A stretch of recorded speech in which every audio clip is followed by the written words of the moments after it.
And you look on the side of MVP PK, they've been around since 1.6, so it's a little bit of a discrepancy there. And I am backing MVP in this matchup. I do think they're one of the best teams in the Asian region, and I do think they're the best team at this competition. But let's see how they go against Frostfire. Only time will tell, my friend. And as we head into Mirage, this is going to be the tale of the story for us again. Mirage seems to be the point of contact. Well, yeah. A lot of Asian teams do like Mirage. A lot of teams in general these days like Mirage. I think in the current meta, you pretty much have to be able to play Mirage because just pretty much everyone is able to jump onto it. So it's such a staple in the pool at the moment. And we know MVP and Frostfire do both quite enjoy Mirage. We're going to be keeping an eye on Devi and on Mini Zeta, the two AWPers for their respective rosters, to have a big impact here. But of course, on MVP, you cannot mention them without mentioning Zion. He is such a star player for them. And can cause enough trouble to kind of upset the balance of what might be, but that's an upset in itself. ACAP's been able to drop down Glow, and now they're going to hold the side as they push on in. That's another head falling down. Zeph, this is all falling apart here for MVP, but can they claw it back? This is the question. Zion caught in towards the only place where he cannot get out of, and as you can see, the flank from Solo. Oh, okay. Good night. Well, he made a little bit too much noise there by the looks of things. Zion, eventually he will go down without a fight, but in the end, he does drop to Chapman. I thought Solo might be able to make some sort of magic happen there coming through from jungle, but he just started to speed up a little bit too much as he knew that Zion was getting wrapped upon and he needed to make something happen quickly. End of the day, MVP, they got caught off guard a little bit there by Archap coming up pretty late into the apartments, into the palace. Apartments, yeah, got it right the first time. Into the apartments, but obviously, unfortunately for MVP, they're not going to be able to win the pistol round. Not the end of the world for them. Obviously, they're going to get the guns through in this one. Mini Zeta saving a little bit. No armor for him, he is the AWPer, but the Deagle's coming out and they can do some damage. As you can already see, Archap and Devi dropped low, but they have managed to stabilize themselves. A good flashbang out there from one of the B players, I think it was, has kept Frostfire quite safe in this round. I'm glad you didn't throw it to me, because I was just about to say that it wouldn't surprise me for MVP to do some serious damage in this round. So it's not to be just yet. I mean, two players very low. They've been given somewhat of a lifeline, so they'll be able to keep their armor and their weaponry, as long as they don't give them too much. Close hit a nice shot onto Aman, but it could have been a lot worse there. He's just going to have to back away now towards T-Spawn, possibly do some damage to the roster of Frost, but again, it's... Oh! Chapman! Oh, calm down. Keep it in your pants. Oh, my word. We've seen some dirty 1Ds today. Yes, yep. I don't know how much Asian Counter-Strike you do tend to watch, but this is kind of the standard. It happens a lot more than you would think. I get to watch enough, apparently. Glow is not actually the guy that you would necessarily always associate with those dirty 1Ds, and he's eventually going to be dropped by Subby. 2-0 for Frostfire, not a bad start. It'll be an eco here for MVP, but they're going to get a good buy through in the fourth round. Courtesy of all those economic changes, you can force buy in the second and get still a really good buy in the fourth. That's what MVP is going to be wanting to do here. I mean, the comfortability for MVP right now is kind of knowing that they still have that CT side to work with, right? So, as much as they can throw to them, on this T side, it will be really important. But I feel as though MVP do have the buffer of CT side. You know, Mirage is something that I would say would favour MVP at this point. But yeah. I think every map pretty much would favour MVP, unless we got onto Overpass, but even on Overpass, like Frostfire don't really play that map, to be honest, so to me, when you kind of match these two teams up, I would be leaning on the favour of MVP the majority of the time, but then again, yeah, even though MVP got a pretty comfortable map victory earlier today, I'm still not really sure they're out of the woods just yet. I think they need to kind of have a few more stable victories to really get that confidence built up again. I definitely would have to agree. It's, you know, like, it is that kind of thing where it's like, yeah, great, they've had a good result, but they were having too much fun. I don't want to see fun. That's not what we're here for. No, we're here to see MVP just absolutely demolish everybody. We really are, though. That's what our job is. But MVP is a bit of a conundrum. You know, they can have those amazing maps where they just look absolutely unstoppable. And then the next day you can watch them playing on Inferno, which in theory is supposed to be their best map, and they just get absolutely rocked by like some team that really shouldn't even be able to challenge them. Like I think I was watching Gosu and MVP, and like, yeah, Gosu's not a bad team. this is MVP we're talking about, and it ended up going 2-1. It was a very, very long series, 16-14. I think there might have been an overtime in there, but it was just an overall a fairly disappointing performance from MVP.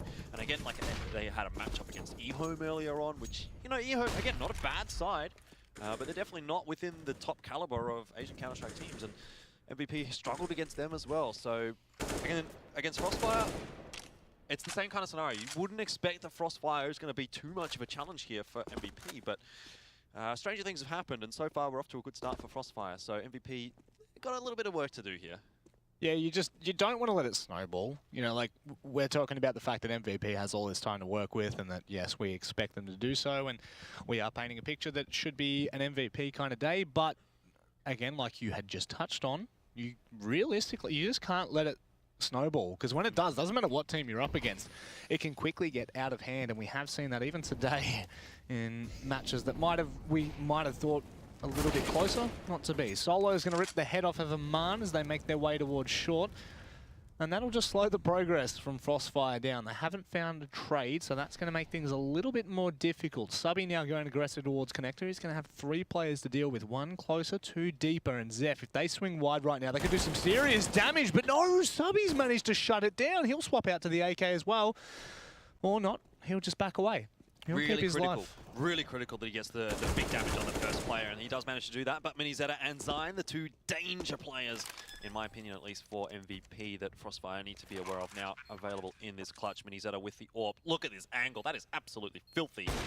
But doesn't see anything. Decides to back off into CT. Oh, I could just see him hitting that shot. It would have been such a storyline, me building him up there like that, and then to be able to hit that shot. But in the end, it does go the way of Chapman, and Zine, 3 HP for the clutch here, sitting on Tetris. I think he's been spotted out there by Chapman, and that's bad news indeed. Actually, doesn't look like he was. So that could be danger times, but there's still a bit of time. Trade not available for Archap, and Zine is just going to bide his time. Eventually, he will drop. I'm not sure that Archap has time. Yeah, he does. He's got a kit. It's all good in the hood. Very close stuff, though, for Frostfire. So, yeah, first gun round will go the way of the CT side, but to drop that many guns means that there is going to have to be a significant reinvestment. Luckily for Frostfire, they had a couple of pretty decent anti-ecos, so yeah, they should be okay. They've got the bank to do so. They're not too stressed. I mean, now it does get a little bit fishy. You've only got Subby, who's realistically the only player above 1,500, so it does get a little bit dicey in there, but all things considered, it should still be a comfortable round for Frostfire to buy, maybe not to hold on to, but dare I say it, it's going to be Davey to swing wide to find the first. Subby, however, will fall very quickly. The player on triple can't do too much more as the pressure is applied, and a really nice support flash coming over the top from Aman there gives them a chance, but a cap, no, doesn't make it happen. It's now all Chapman. He finds one, and maybe one through the smoke, but no, Solo trades through the smoke himself. Yep. And a decent round for MVP. They kept 3 alive. Yeah, so still not a great amount of money here for Frostfire. Subby's got a little bit of cash to play with, but it looks like they're going to have to eco this one out. So even despite having a couple of nice anti-ecos, their money isn't really built up just yet. It will be the force through, actually, from Frostfire, which is interesting. I guess a couple of players there were potentially in territory where they did have to double eco, so going to go for this one. Again, it doesn't really give you much to work with here as Frostfire. It's not that amazing, but look, if they can make it work, they can reset MVP, they could probably get themselves up to 6-1. Could be worth it. It's a bit of a risk, but I think if you're going to beat MVP and you are Frostfire, you are going to have to take a couple of risks and try and keep that momentum in your favor. You definitely have to go out on a leg. I do agree with you there, like, especially when you've got what is arguably the strongest team in kind of in the tournament and in the region as a whole. Not the strongest, but one of the strongest by far. So you're definitely going to have to step up to the plate in terms of firepower. So why not throw some curveballs? Why not throw some things that maybe they might not be used to, Go on the force buy. But if you're going to buy like this, you need to be doing something with it, and that's not really what we're seeing right now from Frostfire. They're just playing passively in their bomb sites, and I don't think up against MVP that you're going to be able to have much of an impact just with the 1M4 there over on the A bomb side, or a couple of pistols over on B. MVP is going to be too good. They're going to be able to just throw a few grenades over into the site, shut you out, and then on the retake, like what are you going to do with, maybe 1 or 2 flashbangs and a smoke or something like that? You're probably not going to be able to get back into the site. MVP's just going to shut you down, but starting to see that utility being thrown out here from both sides. MVP have taken a bit of a slower round here just to try and just waste the utility of a Frostfire, but eventually they're going to have to make their way into the B-bomb side. And I don't know, things could go wrong here with 20 seconds left on the clock. Frostfire still with a chance. Eamon was going to be flashed through the smoke, but he got a flash himself. Still, this is exactly what I'm talking about. Solo, the third player there, he will stabilize and do very well for MVP. That round definitely could have fallen apart, and can still. He needs to get the bomb down. 7 seconds on the clock, finally able to plant that one down on the side sign. A 1-for-1, not enough for him, but Glow will close things out. 2 up there for MVP, but a shaky round. Like, yeah, that was the bomb as well on short. Yeah, like, that was really risky. I mean, Amin, sorry, really nicely played.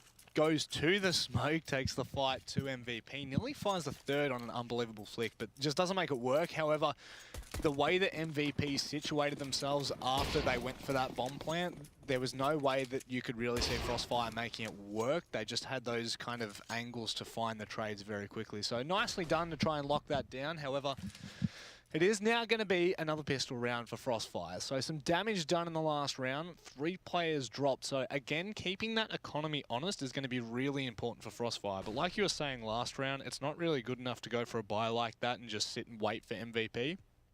If you want to take the round, if that's what your goal is. Sometimes the goal is just to break the economy. You don't necessarily have to win the round. I mean, I know how stupid that sounds, but like sometimes it is just about keeping MVP's economy in check, because they're going to be able to buy next. A low buy granted, but they will be able to buy next round. So if they can keep it low, they can keep them honest. Yeah, exactly. However, if you're going for the win, you definitely have to throw a spanner in the work. Yeah, definitely. Minizetta opening things up with the AWP. It has been a little while since I saw Minizetta go really ballistic with the AWP. Seen a pretty good amount of stuff from him with the rifle, but need to keep an eye on how things go here for MVP. A bit of a stack from Frostfire into the middle, trying to overwhelm the players in connector, but Solo too experienced, far too good. We'll just shut them down. 4-3, MVP starting to claw their way back into this one. Another buy to come, as you mentioned, for Frostfire.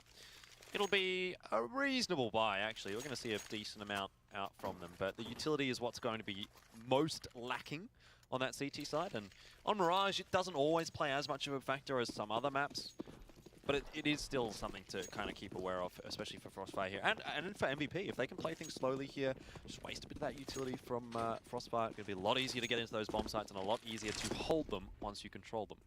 Yeah, that's the thing right now, and that's one of the players down and out for the count. That's the AWP as well that was going for that aggressive peak. So this is the thing. Right now, MVP have 1, the man advantage, 2, the weaponry advantage, and 3, the utility advantage. So what they can go wrong? Yeah, well, yeah. Let's just leave that to the imagination, shall we? But like, in theory, that's something that can. You don't want to be on camera when that happens. That's the worst thing in the world. So in theory, right now, MVP is set. They can bait out. The only utility that's left is 2 flashes and a smoke. There's no kit, so they can't play for that late round defuse. Now, this is going to be interesting. He might just catch him out here, but he nearly misstepped there. He will, however, realign his crosshair. Now this hit on towards the A side. Yeah, a lot of info, though, given over to Frostfire as they see that player coming toward A, and they absolutely shut down MVP. Solo, the last player alive, and that has just fallen to bits. What could go wrong, I asked you earlier in this round, and that is exactly what can go wrong. I think it was Zeph that was caught on the rotation there coming through the underpass. Regardless of who it was, it gave the information away to Frostfire. When you see a player coming through underpass like that, you think that's going to be an A split.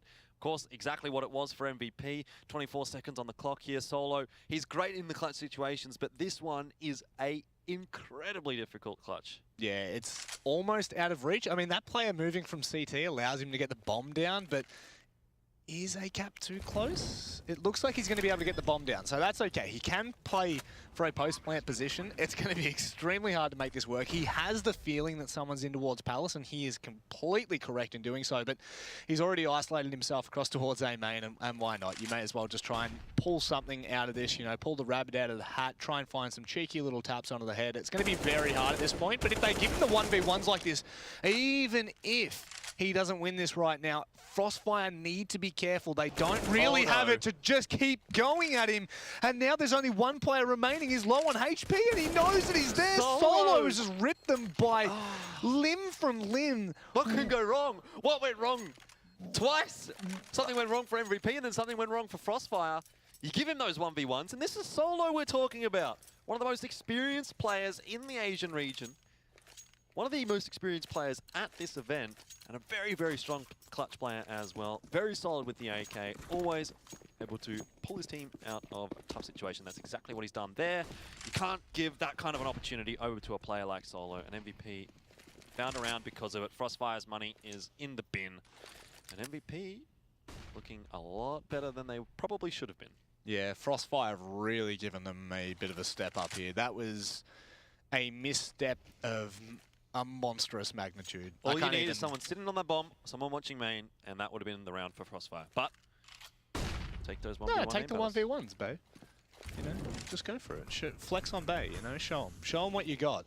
And right now, that's exactly what Frostfire is going to have to do. They're going to have to show MVP that they can come back from behind the odds. It's going to be Davey to start things out. Zine falls down, and that actually slows things down completely for MVP. They revert back to basics, and instead of pushing on in towards the A site, they're just going to get caught out, and this is a massive problem coming in for MVP right now. Two players very low and too many angles to look at. Frostfire are just picking them one by one. This is a trend that seems to continue for MVP, where they lose a player just when they most importantly need to be keeping players alive as they enter the bomb site. It gives away their intentions. Solo, a very quick flick on a Chapman's head, but there is still a player coming in. No one's covering the bomb! And Archap will get Solo. It's traded out by Minizetta. But in the 2v2, it could have been a 2v3, favorable for MVP if someone was covering off. Not sure what Minizetta and Glow were doing.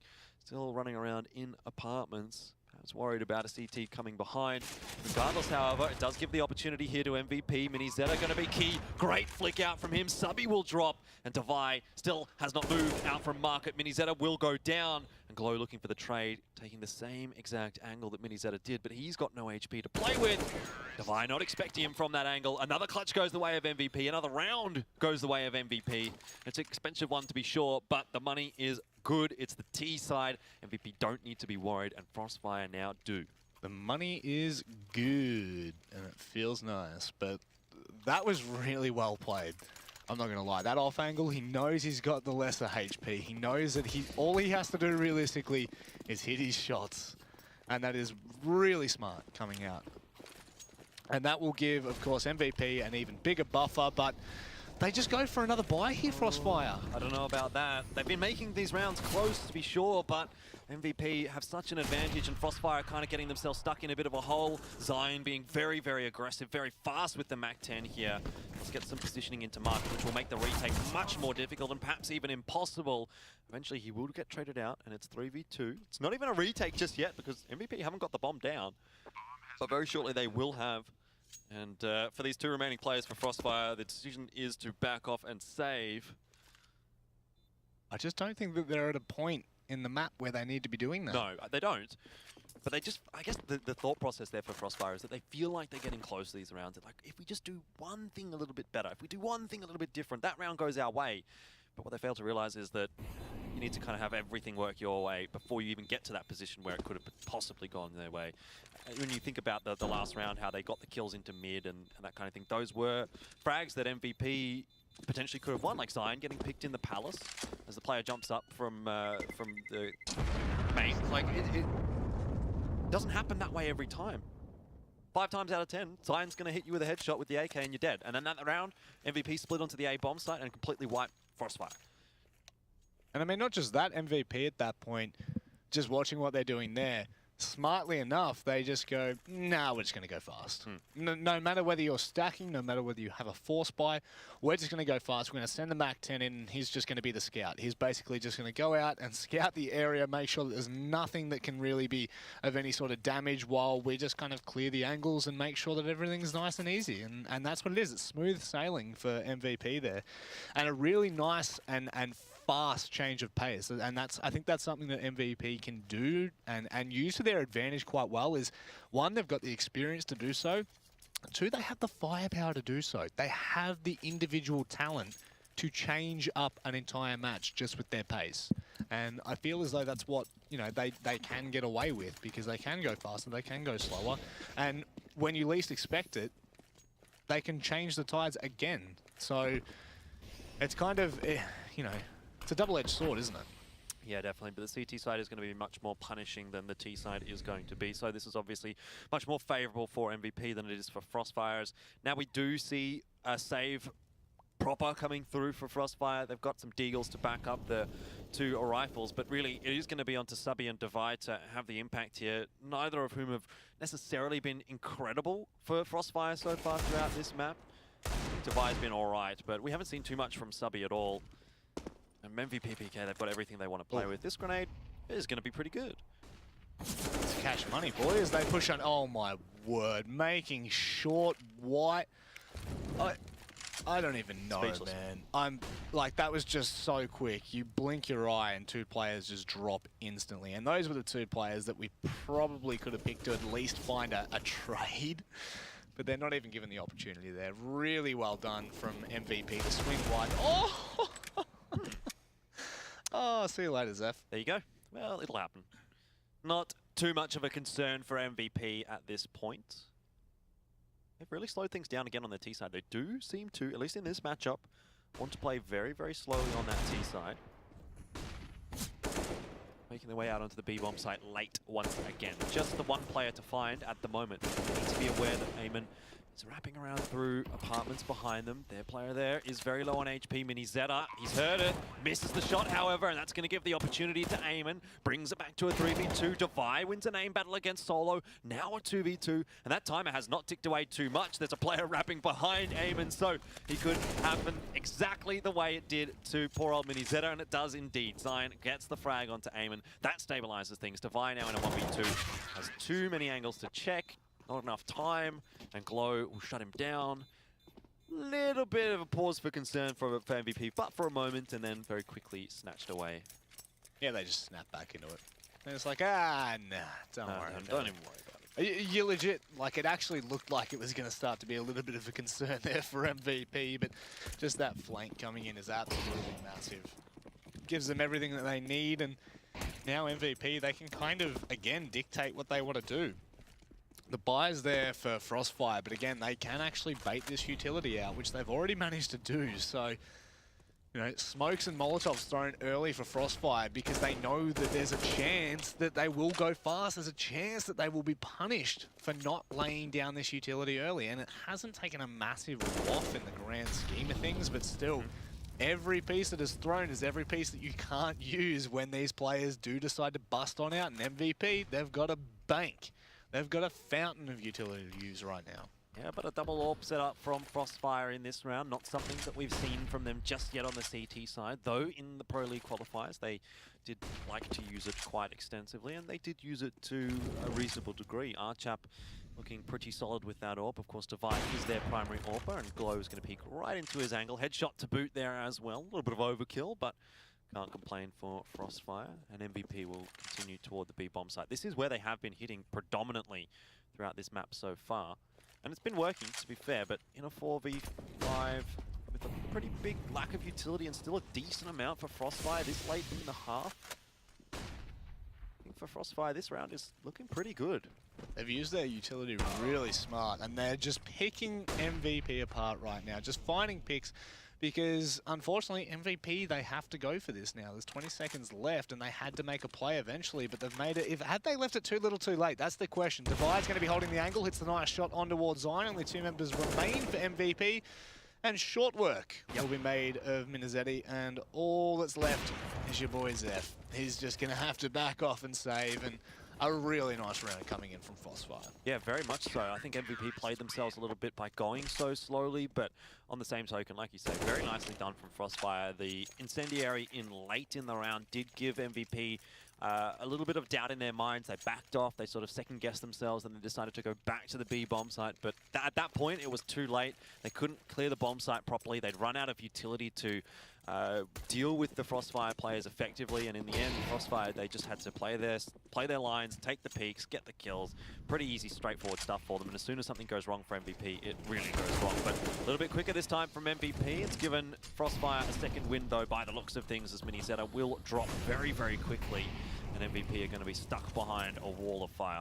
Yeah, when it rains, it pours. I feel like They will back away for now, and they need to be careful of Aman pushing so aggressively towards top middle. He could punish them in a massive way right now. He might be able to line these players up, but they don't actually be looking to go up towards Apps, but they might just walk directly into the angle. Glow hits a nice shot.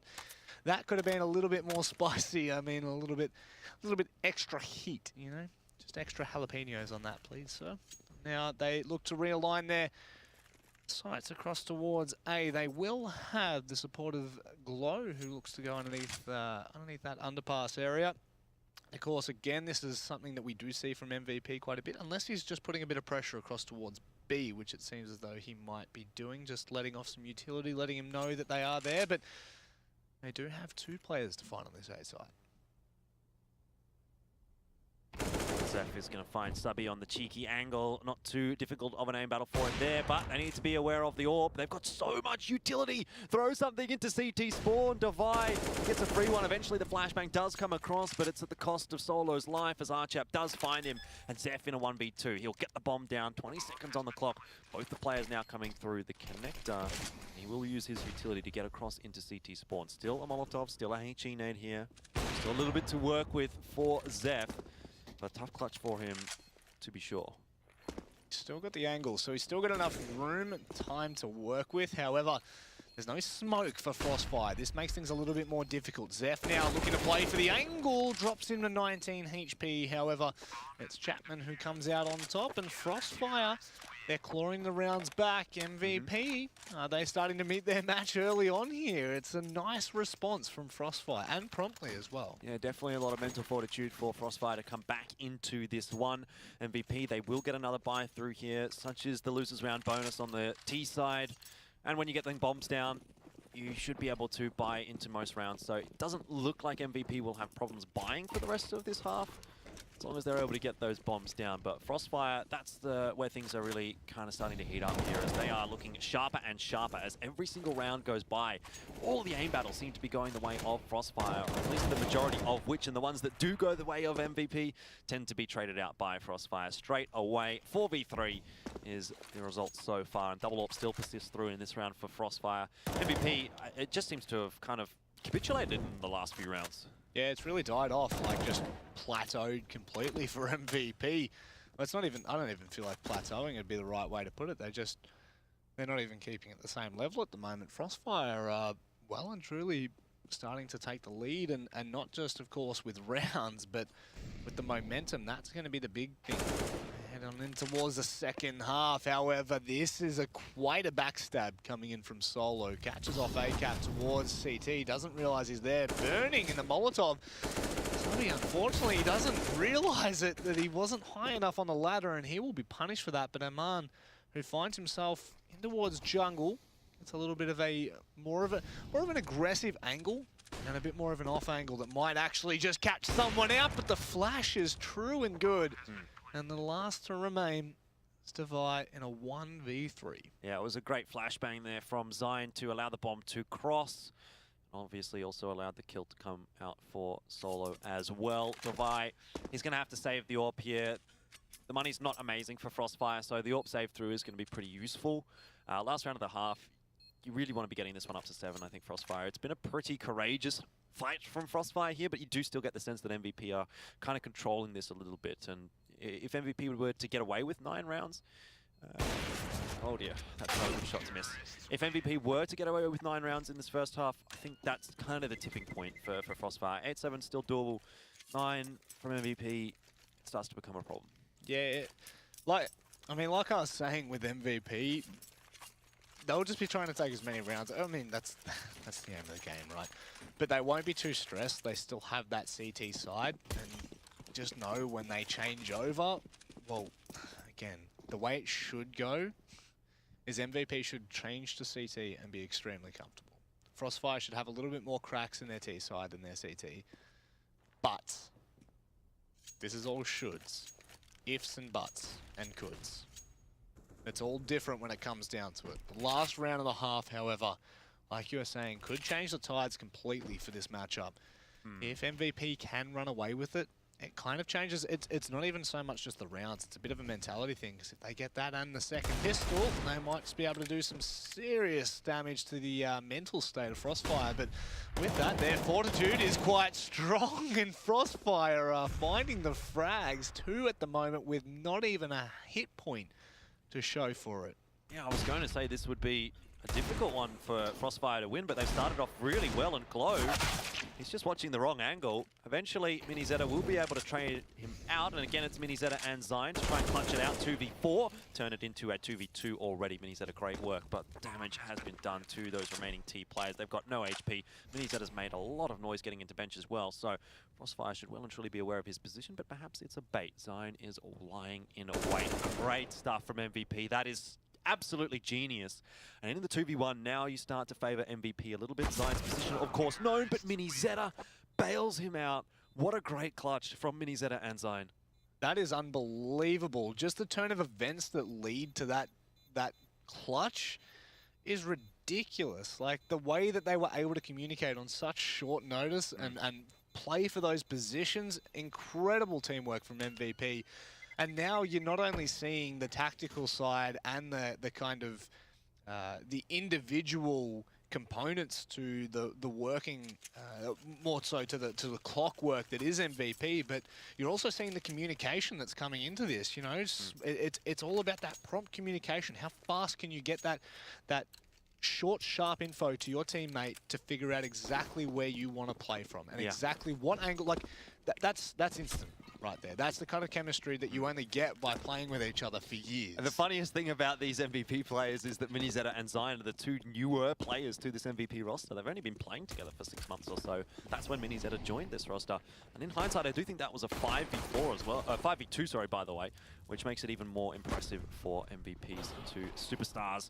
And now into the pistol round, 9-6, favorable for MVP. Pretty strange round coming out here as MVP have stacked over to the B bomb site, but it is something that they do like to do. They always leave Solo on his own, and actually this time it was Minizeta that was on his own toward the A site. Regardless, rotation coming across, and Frostfire in very, very good spots, but it doesn't matter if the shots are connected by MVP.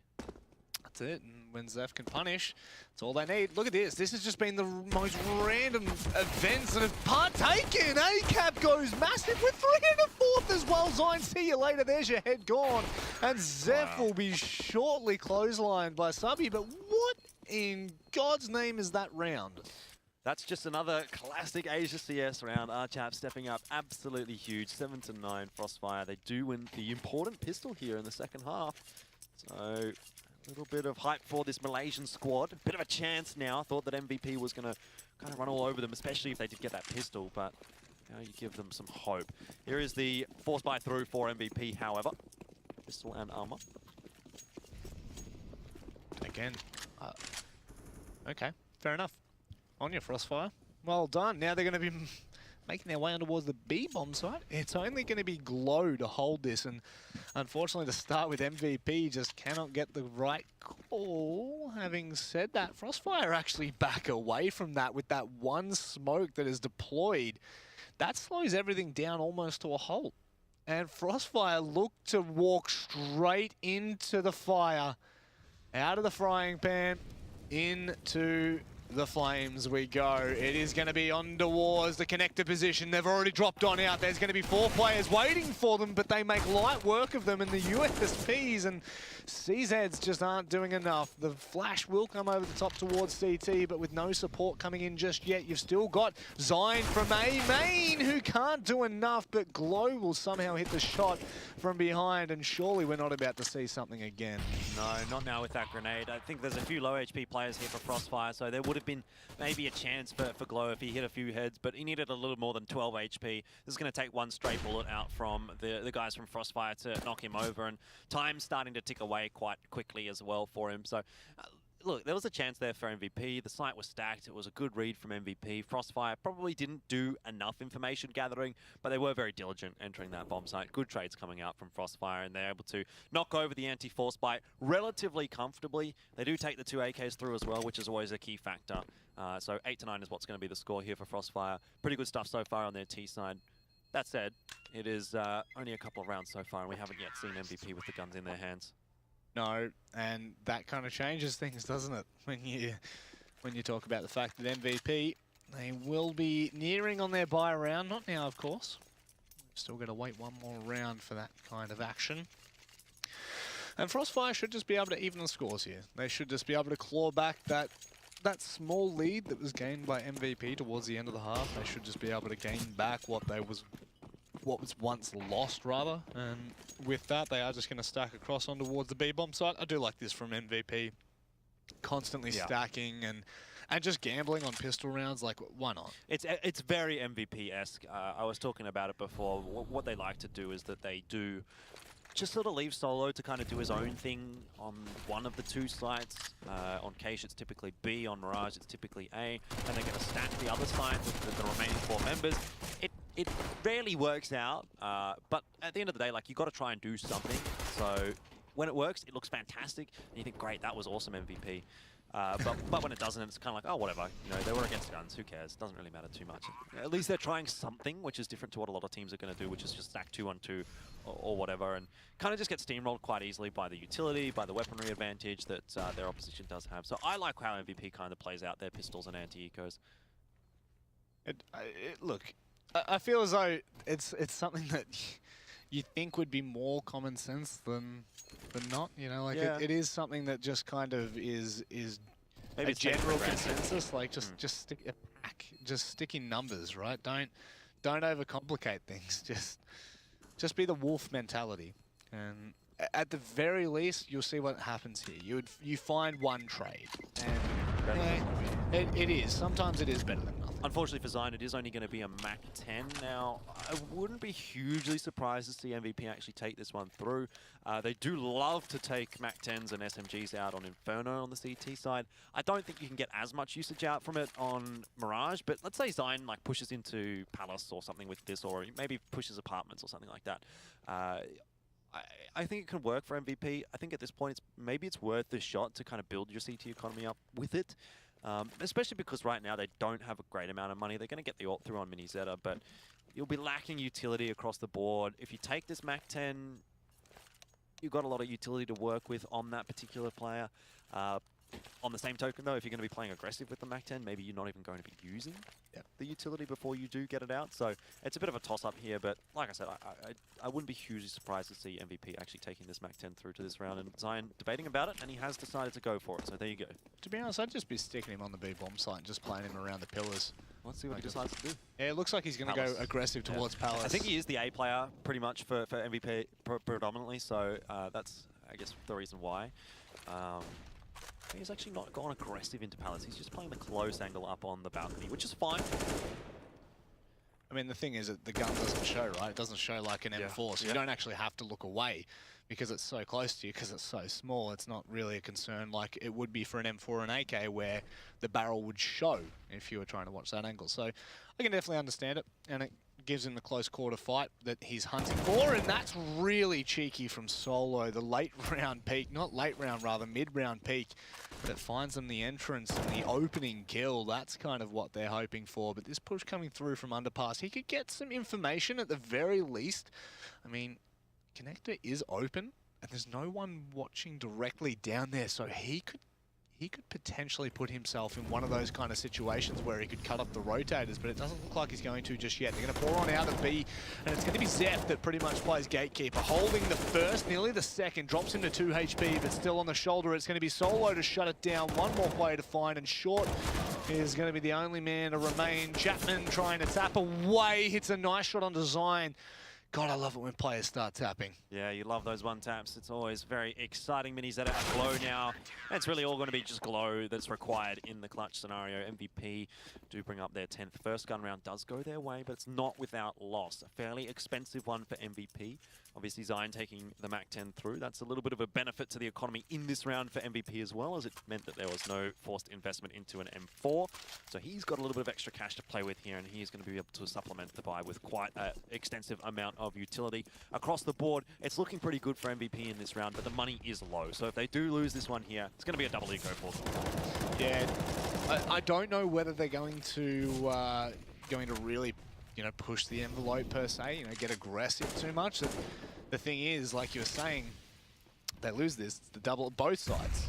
This is the pivot round, right? This is the kind of you put the knife on the tip, and it could go either way, right? You don't really know which way it will, but you know one thing's for sure: the economy will be broken after this, and this is going to be a really important push. But the flash is so nice and completely blinds the players pushing out of A main.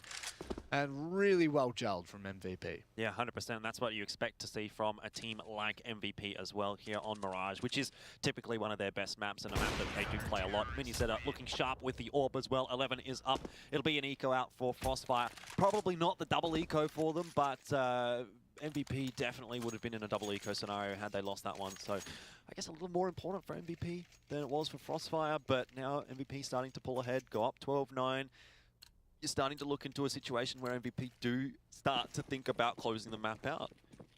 And Frostfire don't have much to deal with it.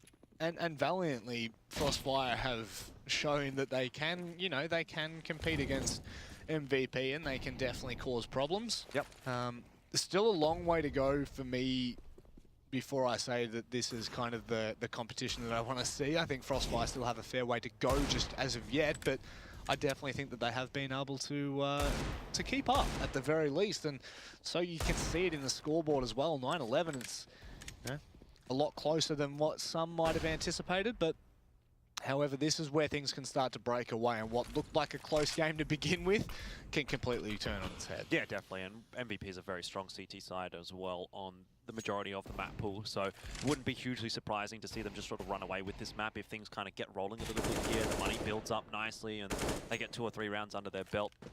Frostfire could be done and dusted here. On the same token, Frostfire, there's a little bit more onus on them now that they're on the T side to actually be making those plays, and that's where some of the lesser teams in the Asian region do tend to come unstuck a little bit. Mini setup, he's going to get one onto Chapman, but Solo losing aim duel there against the clock, obviously not ideal.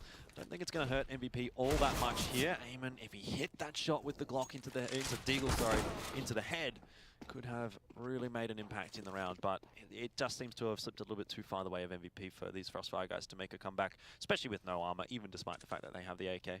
It makes it hard, but you can never realistically count them out. I mean, it looks like they might just be going to save that AK, which, yeah, there you go. So Subby might just go for a kill or something, but overall, surely they're not going to go for this. They don't have the time. They don't have time, no way. 10 seconds. Our chap's just going to sit in, no way. Is he? What is he doing? Oh, that would have been really cheeky had it have come through seconds early. This is really dangerous. That is not smart at all. There goes the AK. And not just the AK, the money. 2,500. That is a massive misstep coming through from... I mean, look, grand scheme of things, not that big of a deal, but it's those mistakes there that can definitely punish you, especially against MVP. Are definitely going to take that advantage. Oh, for sure, and that means that in this round, Frostfire is not going to buy through. I guess a couple of the players couldn't buy through there anyway, but you could have made a bit more of an argument for a force buy there from Frostfire. They would have at least gotten a couple of AKs out. But anyway, it's in the past now, and Frostfire have to look to the future. This is likely going to be 13 up for MVP, so the scenario gets even worse for Frostfire. The money just continues to build up for MVP right now. Devi, a nice shot onto Solo, and I think he spotted that player in the CT spawn as well. Eamon and Zeph going to have a bit of a touch here in mid, and that's going to go the way of Eamon. The Deagle's going to work. Player in the T spawn right now, however. The Zion going on a bit of an expedition, but that is not going to matter because no one on MVP seems to have an opportunity to even take a shot at any of those Frostfire players. No, and they're actually going to meet right at the brute force of each other. It's Zion and Subby that just kind of brush past each other and say, hey, what's going on? Yeah, Zion and Mini Zeta again to try and clutch one out for MVP. God, what has gone on in this round? Just a series of unfortunate events that lead me to believe that the commentator's curse is well and truly a thing.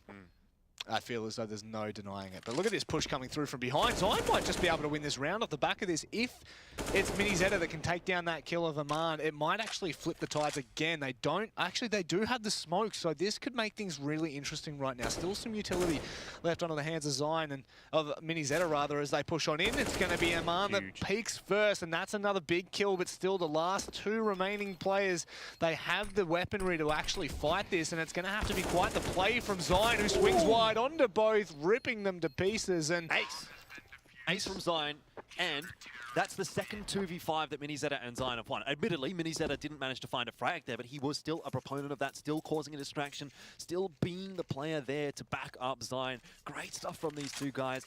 Admittedly, it shouldn't have got to that point from MVP. It was against just the Deagles of Frostfire, but if you're able to pull a situation like that back as MVP, it's always going to be fantastic. And 13-9, it's the expected result, but the fashion in which it comes across is a little bit more entertaining than we might have expected. Yeah, definitely. And this is, like, I'm loving this right now because, well, I'm loving it and hating it. Because I don't think the Frostfire deserves this. Like, I don't think the Frostfire deserves to finish a 9-16 No. if MVP can close this out like this. I think that they deserve a few more rounds at the very least, but Glow is making light work of the entire roster of Frostfire right now. And if he would have kept that spray going for a couple of bullets more, Devi would have died as well. Or if the grenade was a little bit better placed, or a little bit differently placed, I suppose, it could have been a very, very much worse result for Frostfire. Regardless, 3v5 is still very bad indeed. Eamon does get Solo, who's been getting picked off a few times in the last few rounds, but yeah, I mean, at this point for Frostfire, the health is not good, the positioning is not good. MVP are definitely controlling this round. And we're potentially going to 14-9, and again, Frostfire, they've had their chances on this T side, but they really haven't been able to grasp them.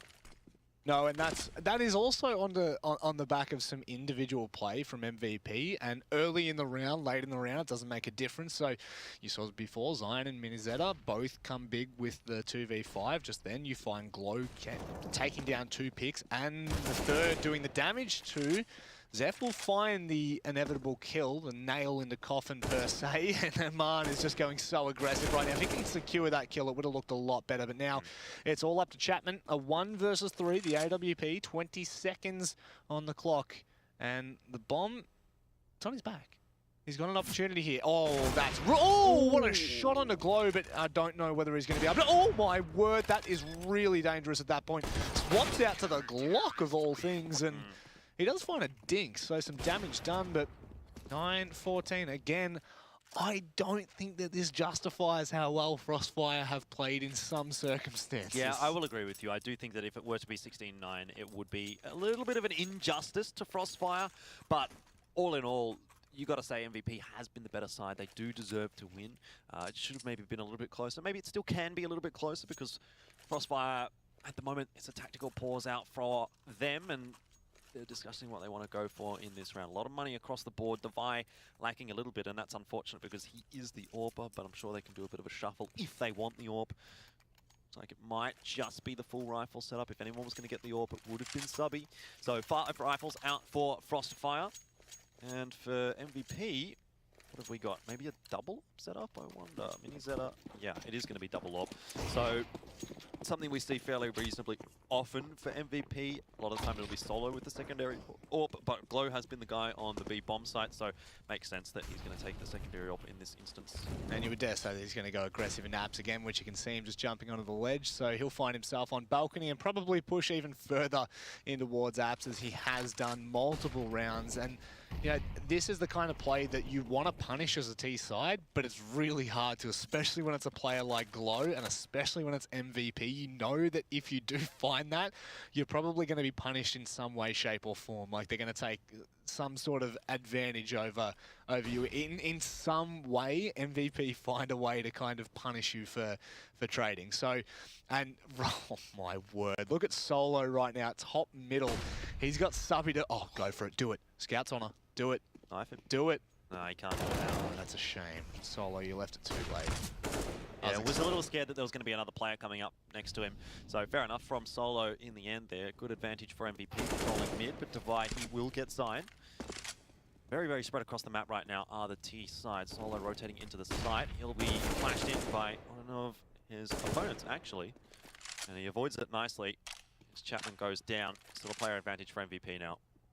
Yeah, Beeb's site is now given up towards Oman, and he'll take that as well, but the problem being, They're on the fast rotate to try and take it back low. If he hits this shot, could change the tides. But no, now it is the opportunity given for Frostfire to grab a 10th round. However, the fast flanks coming in from Zeph and Solo could shut this down. But surely does Devi shut everything down? Does he find the flank on the flanker? But it doesn't make a difference. Zeph's already towards the site. Devi will find Solo, who was still hanging around near toilet, near kitchen rather. And now it's Mini Zeta. He's stepped up once or twice, but he's going to have to do it again. And it doesn't seem like he's too interested. Frostfire will go to double digits, and so too I think that's deserved. Yeah, that definitely is, and MVP's economy is going to be in a bit of a shambles now at the end of this round. Mini Zeta will be able to drop a rifle or two, so they might be able to force buy actually into this round.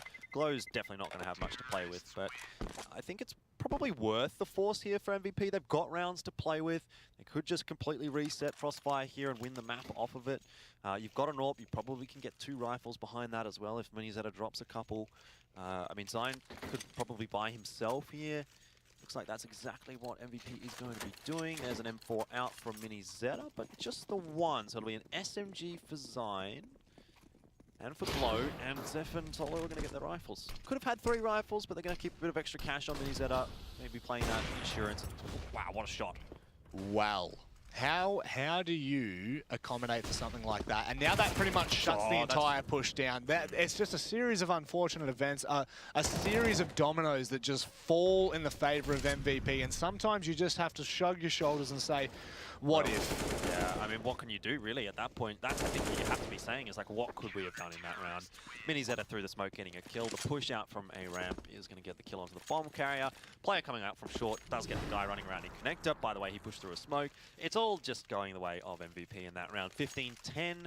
Money is really bad for Frostfire, and I think this might be the end of the map. Unfortunately for Frostfire, it was a good fight, put it that way, but the expected result was MVP should get this map win, and it looks like that's the way that we are headed. Yeah, I'd like to see Frostfire up against like the 5 Powers and the Chiefs now. I think after this showing, there's actually a lot of promise, and this is a squad that we haven't spoken about at all. I mean, not because we haven't meant to, but more so because we've been looking to your 5 Powers and to your MVPs to kind of really lead the charge here. Yeah, they're definitely not a bad side. I think you kind of put them next to Beyond, and things look pretty interesting for both of those 2 teams. I would say they're more of a dark horse in this kind of a thing. It's very, very unlikely that they would win the whole thing, but they could definitely ruin a team's run if they're given the opportunity. Doesn't look like it's going to be MVP's run that is going to be ruined here, though, as they will complete the map 16-10. Mirage goes the way of